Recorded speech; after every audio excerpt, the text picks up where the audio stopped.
नमस्कार दोस्तों, आप सभी का study for UPSC PC channel में स्वागत है।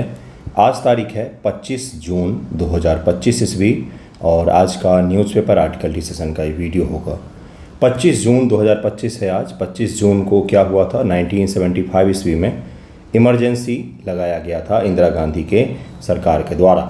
आज के जो मैक्सिमम आर्टिकल हैं वो इमरजेंसी को ध्यान में रखते हुए ही डाले गए हैं पेपर में, लेकिन हम लोगों ने पॉलिटी लेक्चर में आपको इमरजेंसी राष्ट्र में कैसे प्रावधान किए गए हैं, राज्य की इमरजेंसी यानी कि राष्ट्रपति शासन और राष्ट्रीय आपातकाल 352 और आर्थिक आपातकाल इकोनॉमिक जो इमरजेंसी है 360, उसको डिटेल में पढ़ा दिया है। आप उस वीडियो में जा कर के देख सकते हैं। आज हम लोग क्या क्या पढ़ने वाले हैं। आज सबसे पहला टॉपिक जो होगा, SCO की समिट हो रही है चाइना में, तो इसको हम लोग डिटेल में देखने वाले हैं कि क्या क्या चीज़ें हैं इसमें। और अजीत डोभाल भारत के जो रक्षा सलाहकार हैं और उसके अलावा जो हमारे NSA हैं अजीत डोभाल जी, उसके अलावा रक्षा मंत्री राजनाथ सिंह जी जो हैं वो इसके दौरे पर जाएंगे और हम लोग SCO को डिटेल में समझेंगे कि SCO आखिरकार है क्या, उसके कौन कौन से अलग अलग विंग हैं और क्या वहाँ पर भारत मुद्दा उठाने वाला है। क्योंकि SCO वो मंच एकमात्र है जिसमें भारत और पाकिस्तान वर्तमान में दोनों के दोनों मेंबर हैं। वैसे मेंबर तो हम लोग सार्क के भी हैं, लेकिन सार्क अब इरेलेवेंट हो गया, उसकी बैठकें नहीं होती है, इसलिए सार्क की जगह पर SCO अब ज़्यादा महत्व का हो गया है। SCO को देखेंगे, इसमें चीन का डोमिनेंस है, चीन और रूस का इसमें डोमिनेंस माना जाता है। भारत पाकिस्तान को एक साथ इसकी सदस्यता दी गई थी। तो जरा हम SCO को डिटेल में देखेंगे। उसके अलावा बिहार स्पेशल का भी एक टॉपिक है जिसको डिटेल में देखेंगे कि बिहार स्पेशल में एक पुरस्कार प्रदान किया गया मैथिली साहित्य को लेकर के। तो मैथिली साहित्य में किसको दिया गया है उसको भी हम लोग देखेंगे। एक एक करके शुरू करते हैं। आज सुबह मैंने पॉलिटी का MCQ अपलोड कर दिया था, कृपया जा करके उसको ज़रूर ही देखें। जितना सारा मैं आपको कंटेंट दे रहा, आप उसी को सीरियसली फॉलो करेंगे तो प्रीलिम एग्जाम में आपके अच्छे खासे मार्क्स आ जाएंगे। ओके, देखिए पहला टॉपिक आज का क्या है। देखिए यहाँ पर पहला न्यूज में ये बताया गया कि SCO मीट में राजनाथ सिंह जी जो हैं वो ये मुद्दा उठाएंगे कि भाई आतंकवाद जो है ये SCO की सबसे बड़ी समस्या है और इस पर हमें मिल करके काम करना चाहिए। उसी के बारे में ये न्यूज़ है। 24 जून को नई दिल्ली से उच्च स्तरीय भारतीय प्रतिनिधिमंडल का नेतृत्व करेंगे और संघाई में इस बार SCO का समिट होने वाला है और वहीं पर उच्च स्तरीय प्रतिनिधि को लेकर के राजनाथ सिंह जाएंगे। चीन के समकक्ष के साथ द्विपक्षीय वार्ता भी करेंगे। चीन के जो रक्षा मंत्री हैं उनके साथ द्विपक्षीय वार्ता भी होगी क्योंकि चीन की यात्रा पर भी होंगे। भारत का आतंकवाद विरोधी रुख को भी स्पष्ट कर दिया जाएगा। रक्षा मंत्रालय ने कहा कि राजनाथ सिंह जी जो हैं आतंकवाद के मुद्दे को सबसे पहले और सबसे प्रबलता के साथ में उठाया जाएगा। जो अजीत डोभाल जी का मैंने देखा है न्यूज़, उसके बारे में ये कहा गया है कि वो कह रहे हैं वहाँ पर कि SCO को आपस में इंफॉर्मेशन शेयरिंग भी करना चाहिए आतंकवाद से जुड़े हुए मुद्दों पर और आपस में ज्वाइंट ऑपरेशंस भी करने चाहिए। राजनाथ सिंह को भारत की निरंतर प्रतिबद्धता और SCO के सिद्धांतों के अनुरूप भारत के दृष्टिकोण को रेखांकित करने की उम्मीद की जा रही है कि शांति, समृद्धि और आर्थिक सहयोग की वहाँ पर चर्चाएं होंगी। 2020 में राजनाथ सिंह ने मॉस्को और सितंबर 2020 में मॉस्को में चीनी रक्षा मंत्री के साथ द्विपक्षीय बैठकें की थी। मॉस्को में भी वहाँ पर द्विपक्षीय रक्षा मंत्री के साथ में बैठक हुई थी। चीन के साथ सीमा विवाद हमारा एक बहुत बड़ा चैलेंज है और चीन में ही SCO का समिट हो रहा है। SCO का गठन चीन के द्वारा शुरुआत में संघाई 5 के नाम से इसीलिए किया ही गया था कि चीन के साथ जिन देशों का सीमा विवाद है उसको सुलझाया जा सके। बाद में इसको अंतर्राष्ट्रीय स्वरूप दे करके बहुत सारे अलग अलग देशों को इसमें शामिल होने के लिए कहा गया। फिलहाल में इसके कौन कौन से मेंबर हैं उसको भी ज़रा हम लोग देख लेते हैं कि SCO जो है ये एक अंतर सरकारी संगठन है, इंटर गवर्नमेंटल एक ऑर्गेनाइजेशन है। सरकारें इस पर बातचीत करती हैं। जो राजनीतिक, आर्थिक, सुरक्षा और रक्षा सहयोग बढ़ावा देने के लिए स्थापित किया गया था। Political, economic, security and defence corporation को बढ़ाने के लिए इसको बनाया गया था। SCO की स्थापना 15 जून 2001 ईस्वी को वेरी वेरी वेरी इंपॉर्टेंट। छोटी छोटी चीज़ आपको लग रहा होगा, बार बार टॉपिक आते हैं। अब हर साल बैठक हो गई तो हर साल मैं पढ़ाऊँगा ना, बीच बीच में भी एक आध बैठक हो जाती है इधर उधर। तो मैं आपको इसलिए आपको बता रहा हूँ कि आप ये जो पॉइंट्स होते हैं छोटे छोटे, ये आप एग्जामिनेशन में भूल जाएंगे तो गलत हो जाएगा आपका सवाल। 15 जून 2001 को संघाई चीन में इसकी स्थापना की गई थी। यह संगठन संघाई 5 का विस्तार है जो 1996 में चीन, कजाकिस्तान, किर्गिस्तान, रूस, तजाकिस्तान द्वारा गठित किया गया था। और गठित करने का मोटिव मैंने आपको पहले ही बताया कि चीन के साथ जिन देशों का सीमा विवाद था उसको सुलझाने के लिए इसको गठित किया गया था। 2001 में उज्बेकिस्तान में शामिल होने के बाद इसे SCO का नाम दिया गया। 2001 में इसको SCO का नाम दे दिया गया। बाद में 2017 में भारत, पाकिस्तान, 2023 में ईरान और 2024 में बेलारूस पूर्ण सदस्य बना है। हाल ही में ईरान और इजराइल का कॉन्फ्लिक्ट हुआ है। आपसे पूछा जा सकता है कि निम्न में से कौन कौन से संगठन ऐसे हैं जिसका ईरान मेंबर है। वहाँ पर आपको दे दिया जाएगा ऑप्शन में कि भाई ये बताओ कि किस किस का सदस्य है ये। SCO का नाम दे देगा, ब्रिक्स का नाम दे देगा, आपको हो सकता है कि आपको और भी कुछ संगठनों का नाम दे दे, तो वहाँ पर आपको चुनना पड़ सकता है। ईरान एकमात्र ऐसा देश है जिसकी सीमाएं कैस्पियन सागर से और अरेबियन सागर इन दोनों से लगती है। ईरान की सीमाओं के बारे में मैंने वीडियो अपलोड कर दिया था। इंस्टाग्राम पर भी फॉलो कर लीजिएगा अपने चैनल को, स्टडी फॉर यूपीएससी पीसीएस। वहाँ पर भी आपको कंटेंट मिलते हैं जो आपके एग्ज़ाम में सहायक होता है। तो इंस्टाग्राम तो चलाते ही होंगे, वहाँ पर भी फॉलो कर सकते हैं। मेरा आईडी भी होता है, जिसको आपको फॉलो करने की इच्छा हो, कंटेंट आपको चैनल वाले आईडी पर मिल जाएगा। वर्तमान में SCO के 10 पूर्ण सदस्य देश हैं: चीन, रूस, Kazakhstan, Kyrgyzstan, Tajikistan, Uzbekistan, Bharat, Pakistan, Iran और बेलारूस। कृपया ध्यान में रखें, आप किस में कन्फ्यूज होंगे तो ये स्थान वाले जो है ना, आप इसी में कन्फ्यूज होंगे।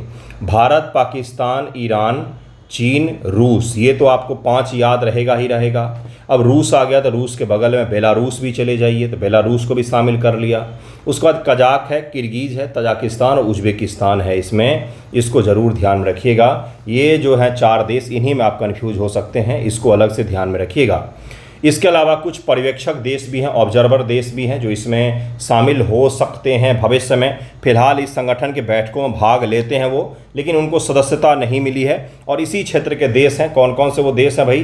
तो सबसे पहला है अपना मंगोलिया, उसके पश्चात है अफगानिस्तान। वर्तमान में निष्क्रिय है क्योंकि इसके यहाँ जो सरकार है तालिबान की, उसको दुनिया के किसी भी देश ने अभी तक मान्यता नहीं दी है। इसके साथ संबंधों को बढ़ा रहे हैं लेकिन मान्यता नहीं दी गई है। अन्य देश पर्यवेक्षक या संवाद भागीदार के रूप में भी जुड़े हैं। कुछ और देश भी इससे संवाद भागीदार के रूप में जुड़े हैं, लेकिन फिलहाल ऑब्जर्वर देश के तौर पर मंगोलिया, अफगानिस्तान सक्रिय हैं इसमें, इसको ज़रूर ध्यान रखिएगा। मुख्यालय व संरचना, मुख्यालय बीजिंग चीन में है। बैठक कहाँ पर हो रहा है? तो संघाई में इस वर्ष बैठक हो रहा है। राज्य प्रमुखों की परिषद, council of head of state, यह सर्वोच्च निर्णय लेने वाला संस्था है जो साल में एक बार मिलता है। हेड ऑफ स्टेट जो किसी भी देश के हेड हैं, जैसे प्रधानमंत्री मोदी हैं, रूस के राष्ट्रपति हैं, चीन के राष्ट्रपति हैं, वो मिलते हैं। और ये सबसे बड़ा डिसीजन मेकिंग बॉडी है किसका? तो SCO का। अन्य निकाय, सरकारी प्रमुखों की परिषद, विदेश मंत्रियों की परिषद, रक्षा मंत्रियों की बैठकों की परिषद। तो फिलहाल में डिफेंस मिनिस्टर की बैठक हो रही है, तो वहाँ पर रक्षा मंत्री जी हमारे जा रहे हैं। बीजिंग में सचिवालय, ताशकंद में क्षेत्रीय आतंकवाद विरोधी संरचना, जिसको रैट्स कहा जाता है, रीजनल एंटी टेररिस्ट जो स्ट्रक्चर है जिसको रैट्स कहा जाता है, इसका हेडक्वार्टर कहाँ पर है? तो ताशकंद में है, ताशकंद में है, ये भी ध्यान रखिएगा। उद्देश्य क्या है इसका? सुरक्षा है, आर्थिक सहयोग है, क्षेत्रीय स्थिरता है, सांस्कृतिक आदान प्रदान है और अंतर्राष्ट्रीय व्यवस्था, एक लोकतांत्रिक। क्या मजाक चल रहा है? इसके सदस्यों का नाम जरा सुनिए: चीन, रूस, पाकिस्तान, ईरान, है ना, बेलारूस जहाँ पर डिक्टेटरशिप है। और ये किस चीज़ की बात कर रहे हैं? ये बात करें लोकतंत्र की। सेंट्रल एशिया में भी लोकतंत्र की वैसी ही हालत हो रखी है जैसे पाकिस्तान में है। और ये किस चीज़ पे बात करें? लोकतंत्र की। तो ऐसा ही विरोधाभास से भरा हुआ दुनिया है बंधुओं, इसको ज़रूर ध्यान रखिएगा कि लिखने पढ़ने के लिए कुछ और होता है, वास्तविक स्तर पर कुछ और स्थिति होती है। एक लोकतांत्रिक, निष्पक्ष, तर्कसंगत वैश्विक राजनीतिक आर्थिक व्यवस्था की स्थापना करना इसका उद्देश्य निर्धारित किया गया है। कमाल करते हैं ये लोग भी। गतिविधियां, सैन्य अभ्यास, सदस्य देशों के बीच संयुक्त सैन्य अभ्यास आयोजित किए जाते हैं। चीन का बेल्ट एंड रोड इनिशिएटिव और रूस का यूरेशियाई आर्थिक संघ SCO के आर्थिक ढांचे में शामिल है। और SCO का आधिकारिक भाषा कौन कौन सी है? इंग्लिश, हिंदी है क्या? रूसी और चाइनीज़, मंडारिन जो भाषा है ये जो दो भाषाएं हैं ये इसकी आधिकारिक भाषा है, एक रूसी भाषा है और एक मंडारिन जो चीन की भाषा है, ये इसकी आधिकारिक रूप से भाषा है। भारत की भूमिका, भारत 2005 में पर्यवेक्षक का दर्जा प्राप्त किया था, भारत ने ऑब्जर्वर स्टेट का दर्जा प्राप्त किया था और 2017 में पूर्ण सदस्यता प्राप्त की गई। माना जाता है कि भारत को रूस ने प्रमोट किया कि रूस का एक सहयोगी चाहिए था क्योंकि चीन इसमें डोमिनेट कर रहा था। तो चीन ने फिर क्या किया, भारत को काउंटर करने के लिए उसी वर्ष पाकिस्तान को भी इसमें शामिल करवा दिया।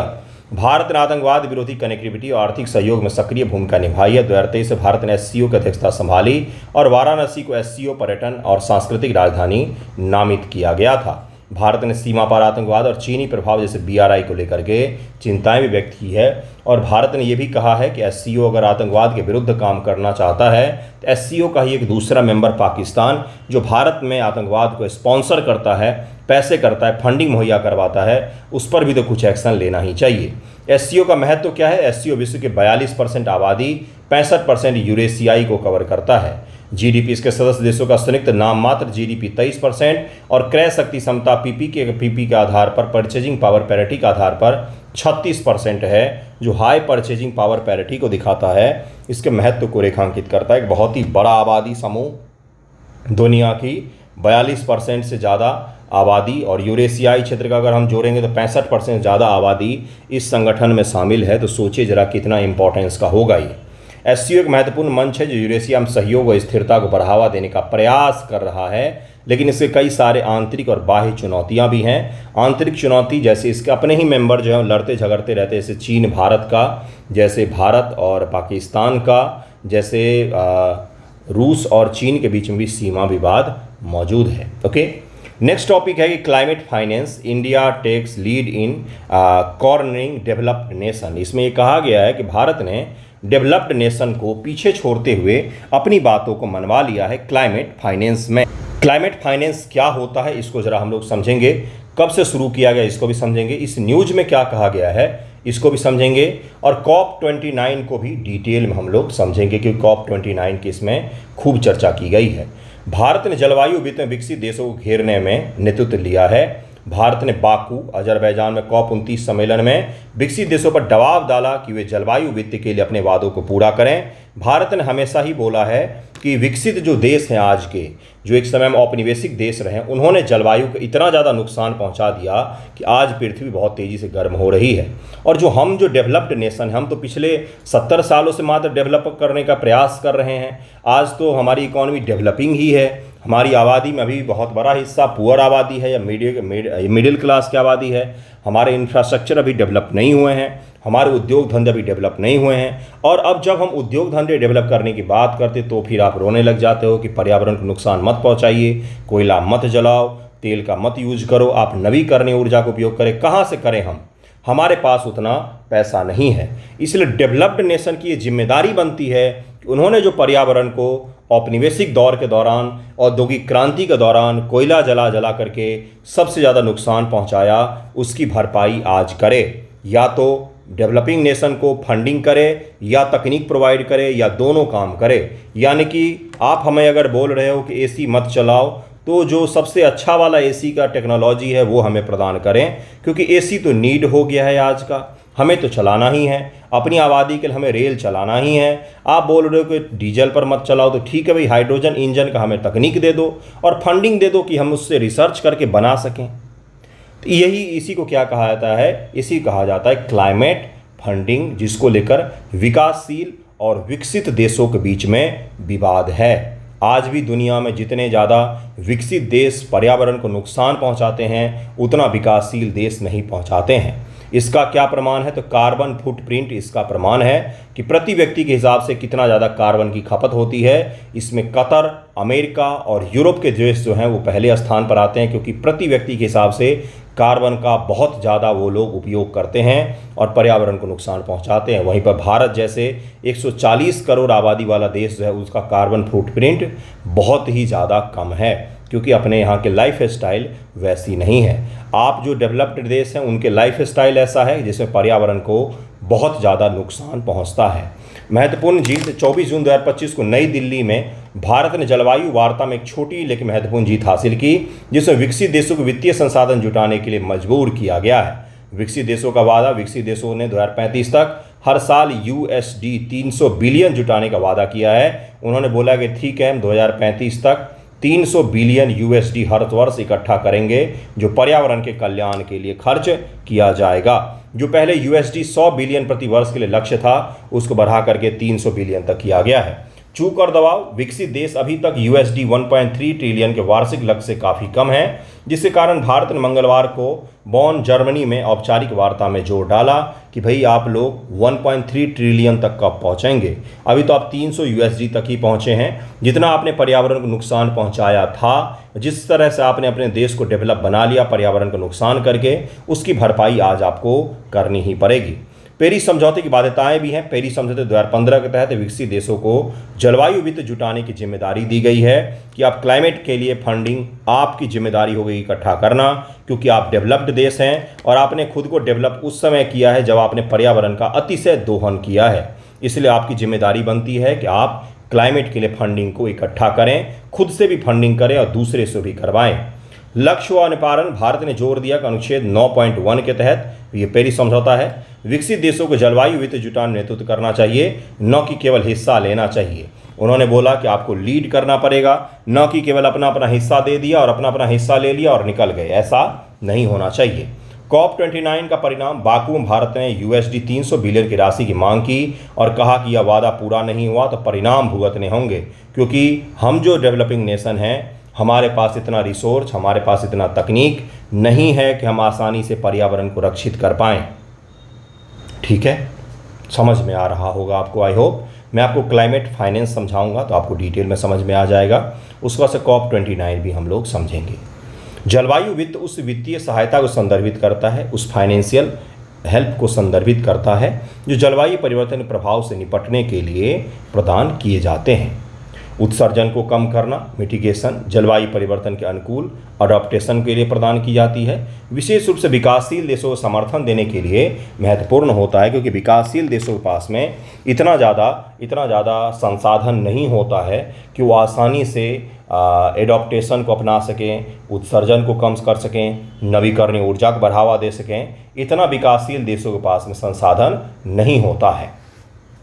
परिभाषा और उद्देश्य क्या है? जलवायु वित्त वह धन है जो जलवायु परिवर्तन संबंधित परियोजनाओं जैसे नवीकरणीय ऊर्जा, वनीकरण, बाढ़ नियंत्रण, सौर ऊर्जा संयंत्र के लिए जुटाया जाता है। ग्रीन हाउस गैस उत्सर्जन को कम करना, जलवायु परिवर्तन के प्रभाव जैसे सूखा, बाढ़ से अनुकूलन, विकासशील देशों को तकनीकी और संसाधन का सहायता प्रदान करना और लॉस एंड डैमेज के लिए मुआवजा प्रदान करना। इसी के लिए क्लाइमेट फंड का उपयोग किया जाता है। अब जरा इसके इतिहास के बारे में समझते हैं। 2009 में कोपेनहेगन समझौता किया गया था। विकसित देशों ने 2020 तक हर साल USD 100 बिलियन जुटाने का वादा किया था, लेकिन यह लक्ष्य 2022 में ही पूरा हुआ है। 2015 का पेरिस समझौता अनुच्छेद 9.1, ये इसका है, पेरिस समझौता का आर्टिकल 9.1 के तहत विकसित देशों को वित्त प्रदान करने और अनुच्छेद 9.3 के तहत में जलवायु वित्त जुटाना करने की जिम्मेदारी दी गई थी कि आप फाइनेंशियल रूप से फंडिंग को इकट्ठा करेंगे। COP29, विकसित देशों ने 2035 तक हर साल USD 300 बिलियन जुटाने का वादा किया। USD 100 बिलियन से पिछले लक्ष्य को बदलता है। हालांकि विकासशील देशों ने इसे अपर्याप्त माना और USD 1.3 ट्रिलियन डॉलर का मांग किया विकासशील देशों ने कि आपने नुकसान जितना पहुंचाया, आपने खुद को जो विकसित बना लिया, तो उसके लिए आप मात्र 300 USD देंगे क्या? तो 1.3 ट्रिलियन डॉलर आपको कम से कम देना चाहिए, तभी जाके पृथ्वी का कल्याण हो पाएगा, तभी जाके पृथ्वी गर्म नहीं होगा और तभी जाके हम सही से क्लाइमेट चेंज से निपट पाएंगे। इसको जरूर ध्यान रखिएगा। अब इसी में है कि भाई क्लाइमेट फंडिंग कहाँ कहाँ से इकट्ठा की जाती है। तो सरकार अनुदान देती है, देखिए यहाँ पर बहुत सारा लिखा हुआ है कि सरकारें अनुदान देती हैं, निजी स्रोत से आता है, बहुपक्षीय विकास बैंक भी बहुत सारे पैसे देते हैं, UNFCCC का फंड भी है, जैसे ग्रीन क्लाइमेट फंड इत्यादि है, वहाँ से भी पैसे इकट्ठे किए जाते हैं। बाकी कार्बन बाजार, हवाई यात्रा कर, अंतर्राष्ट्रीय कर, बहुत सारे ऐसे लगाए जाते हैं जिसके द्वारा फंडिंग इकट्ठा की जाती है। नेक्स्ट टॉपिक है COP20 यानी कि 29वां जलवायु परिवर्तन सम्मेलन, UNFCCC का 29वां सम्मेलन COP29 कॉन्फ्रेंस ऑफ पार्टीज, जो इस बार बाकू अजरबैजान में 29 यानी कि नवंबर में 2024 में COP29 का आयोजन किया गया था। अजरबैजान में 11 से 12 नवंबर तक ये आयोजित किया गया था। अजरबैजान की राजधानी है बाकू और ये कैस्पियन सागर के तट पर स्थित एकमात्र राजधानी है बाकू। ये भी ध्यान रखिए, कैस्पियन सागर के तट पर ही स्थित है अजरबैजान। आयोजन व स्थान आपको बता ही दिया, कब से कब तक किया गया ये भी बता दिया है, सारा कुछ आपको क्लियर कर दिया। उद्देश्य व थीम क्या था? सभी के लिए जीने योग्य ग्रह में निवेश, investing in liveable planet for all, इस बार का लक्ष्य तय किया गया था। जलवायु वित्त को बढ़ाना, ग्रीन हाउस गैस उत्सर्जन में कमी, अनुकूलन रणनीतियों को मजबूत करना, तकनीकी हस्तांतरण, क्षमता निर्माण को बढ़ावा देना और पेरिस समझौता जो है उसको बाई फोर्स अब जल्द से जल्द लागू करना, नहीं तो हम जलवायु परिवर्तन को रोक नहीं पाएंगे। नया जलवायु वित्त लक्ष्य को तय किया गया है कि $300 USD की जगह पर 1.3 ट्रिलियन तक वित्त जुटाने का आह्वान किया गया है। कार्बन बाजार, पेरिस समझौते के अनुच्छेद 6 के तहत वैश्विक कार्बन क्रेडिट व्यापार के लिए नए मानक स्वीकृत किए गए हैं, जिसमें द्विपक्षीय व्यापार अनुच्छेद 6.2 और UN समर्थित बाजार भी होगा कार्बन की खरीद बिक्री के लिए। जैसे कार्बन क्रेडिट को बेचा और खरीदा जाता है, उसको लेकर के नए बाजार बनाने की मांग भी की गई है। लॉस एंड डैमेज, नुकसान और क्षति के लिए भी वित्त शामिल नहीं किया गया है, हालांकि इसे स्वीकार किया गया और इस क्षेत्र में अंतराल अभी बना हुआ है कि लॉस एंड डैमेज, जो पर्यावरण के कारण बहुत सारे लॉस हो जाते हैं, डैमेज हो जाते हैं, उसके लिए भी अब हमें फंडिंग को इकट्ठा करना चाहिए। जेंडर और स्वदेशी समुदाय, लाइमा वर्क प्रोग्राम को 10 साल के लिए बढ़ाया गया है और बाकू वर्क प्लेस ने स्वदेशी ज्ञान को जलवायु नीतियों में शामिल करने पर जोर दिया है कि जो लोकल नॉलेज होता है उसको हम, ट्रेडिशनल नॉलेज, लोकल नॉलेज जो होता है उसको हम क्यों नहीं जलवायु परिवर्तन से निपटने के लिए शामिल कर रहे हैं, इस पर भी COP29 में जोर दिया गया है। आपसे COP29 के प्रमुख परिणाम तो नहीं पूछा जाएगा, कहाँ पर हुआ है, किस थीम के साथ हुआ है, किस जगह पर हुआ है, किस देश में हुआ है, किस तिथि को हुआ, ये सब प्रीलिम एग्जाम के फैक्ट्स होते हैं। नेक्स्ट टॉपिक पर हम लोग चलते हैं, जिसका नाम है कि साहित्य अकादमी युवा एवं बाल पुरस्कार 2025। साहित्य, जो भारत की राष्ट्रीय साहित्यिक संस्था है साहित्य अकादमी के ने वर्ष 2025 के लिए अपने प्रतिष्ठित युवा पुरस्कार तथा बाल साहित्य पुरस्कार के विजेताओं की घोषणा कर दी है। युवा पुरस्कार और बाल साहित्य के लिए जो पुरस्कार, जो बच्चों के लिए लिटरेचर लिखे जाते हैं उसके लिए जो पुरस्कार दिया जाता है, उसकी घोषणा कर दी गई है। मैथिली भाषा के लिए नेहा झा मनी को उनके काव्य संग्रह बनारस आ हम के लिए साहित्य अकादमी युवा पुरस्कार 2025 प्रदान किया गया है। मैथिली भाषा आपको पता ही होगा अष्टम सूची में शामिल बिहार की एकमात्र भाषा है जो बिहार की आधिकारिक भाषा में शामिल नहीं है। बिहार की आधिकारिक भाषा हिंदी और उर्दू है, मैथिली को शामिल नहीं किया गया है। बनारस आहम के लिए साहित्य अकादमी पुरस्कार 2025 प्रदान किया गया है। ओके, प्रमुख विजेता साहित्य अकादमी युवा पुरस्कार 2025 अद्वैत कोतारी को उपन्यास Siddharth the boy who became the Buddha के लिए दिया गया है। हिंदी में पार्वती तिर्की को फिर उगना कविता संग्रह के लिए दिया गया है।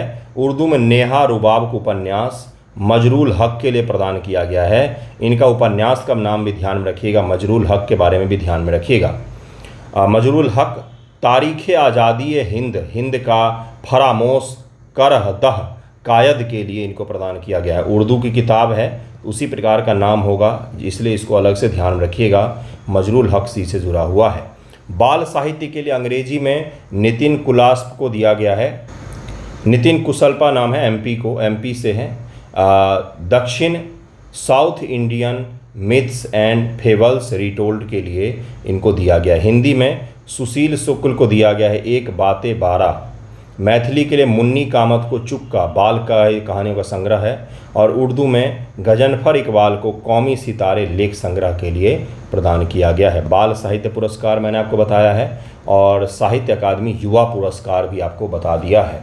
तो इस युवा पुरस्कार में अंग्रेजी, हिंदी और उर्दू के लिए याद रखिएगा। और यहाँ पर बाल साहित्य में आपको अंग्रेजी, हिंदी, मैथिली और उर्दू इनके लिए भी ध्यान रखिएगा। इसको ज़रा ढंग से पढ़ लीजिएगा, कहीं पर कुछ मिस्टेक हुआ होगा उसको भी करेक्ट कर लीजिएगा। साहित्य अकादमी के बारे में ज़रा समझते हैं कि इसकी शुरुआत कब की गई थी। तो 12 मार्च 1954 को सरकार द्वारा राष्ट्रीय साहित्य अकादमी के रूप में औपचारिक रूप से उद्घाटन किया गया था। भारतीय साहित्य को बढ़ावा देने के लिए इसका उद्देश्य रखा गया है। 24 भारतीय भाषाओं में कार्य, जिनमें से 22 संवैधानिक भाषाएं, उसके अलावा अंग्रेजी और राजस्थानी जो संविधान के भाषाओं के अलावा भी भाषा है, उनको प्रदान किया जाता है। पुस्तक, पत्रिकाएं, शब्दकोश, विश्वकोश प्रकाशित करना। अब तक 6000 से अधिक पुस्तकें, लगभग हर 19 घंटे में एक नई पुस्तक। भारत और विदेशों में प्रति वर्ष लगभग 300 सेमिनार आयोजित करता है। ये कार्यशालाएं और साहित्यिक बैठक आयोजित करता है और सभी भाषाओं में पुरस्कार वगैरह प्रदान किए जाते हैं। 24 वार्षिक साहित्य पुरस्कार, 24 अनुवाद पुरस्कार, भाषा सम्मान, फेलोशिप, सांस्कृतिक आदान प्रदान कार्यक्रम वगैरह भी चलाया जाता है। बाल साहित्य पुरस्कार जो है, इस पुरस्कार की स्थापना 2010 में की गई है। 2010 से बच्चों के लिटरेचर के लिए भी पुरस्कृत किया जाना शुरू किया गया है। यह प्रतिवर्ष उन उत्कृष्ट बाल साहित्य कृतियों को सम्मानित करने हेतु प्रदान किया जाता है जो 9 से 16 वर्ष की आयु के पाठकों के लिए लिखी गई हो। यह पुरस्कार साहित्य अकादमी द्वारा मान्यता प्राप्त 24 भारतीय भाषाओं में दिए जाते हैं। कितने भाषाओं में? 24 भारतीय भाषाओं में, 22 भाषा प्लस अंग्रेजी और राजस्थानी भाषा के लिए दिया जाता है।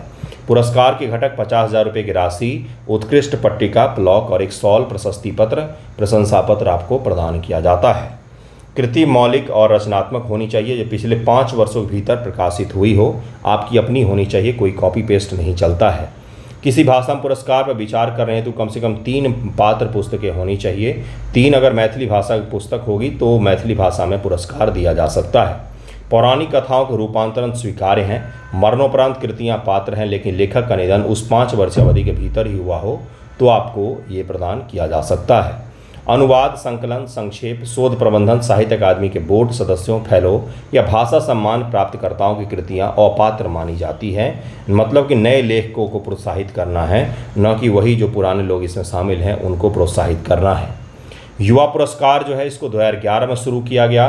35 वर्ष या उससे कम आयु के अगर आप हैं तो आपको दिया जा सकता है। 24 भाषाओं में ये प्रदान किया जाता है।